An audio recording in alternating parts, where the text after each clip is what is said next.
Assalamualaikum, hi, hello, welcome back to our channel Sheikh Saidani. How are you all? I am fine. Washing machine పాడైనందుకు నా కష్టాలేంటో చూస్తున్నారా? ఇది part 4. Final గా అయితే బట్టలన్నీ ఆరిపోయాయి. వర్షం అయితే ఏం పడలేదు ఫ్రెండ్స్, అన్ని తీసేస్తున్నాను ఇప్పుడు. పొద్దున్నుంచి వర్షం పడి ఎక్కడ తడిచిపోతాయో అని చాలా టెన్షన్ గా అనిపించింది. దేవుడి దయ వల్ల వర్షం అయితే పడలేదు, నా బట్టలన్నీ ఆరిపోయాయి. అసలు ఆడవాళ్ళకి ఇన్ని పనులు, అసలు రెస్టే ఉండదు. మార్నింగ్ లేచినప్పటి నుంచి నైట్ పడుకునే దాకా ఏదో ఒక పని చేస్తూనే ఉంటాం కదా. నిజంగా చెప్తున్నాను, ఆడవాళ్ళు ప్రతి ఒక్కరు చాలా గ్రేట్ అండి.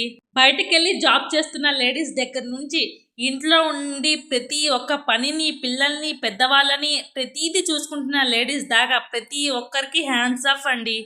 ఎందుకు ఆడవాళ్ళు ఇంత గ్రేట్ అంటున్నాను అంటే, మార్నింగ్ చూస్తే ఈ బట్టలన్నీ నేను ఉతకగలుగుతానా అసలు భయం వేసింది.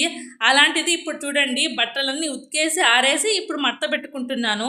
కొంతమంది ఆడవాళ్ళు బయటకు వెళ్ళి జాబ్ చేసుకుంటారు, ఎందుకంటే వాళ్ళకి ఫ్రీడమ్ ఉంది. ఫ్రీడమ్ లేని వాళ్ళు ఇలా ఇంట్లోనే అన్ని పనులు చేసుకుంటారు కదా, వాళ్ళకంటూ ఒక జాబే కదా.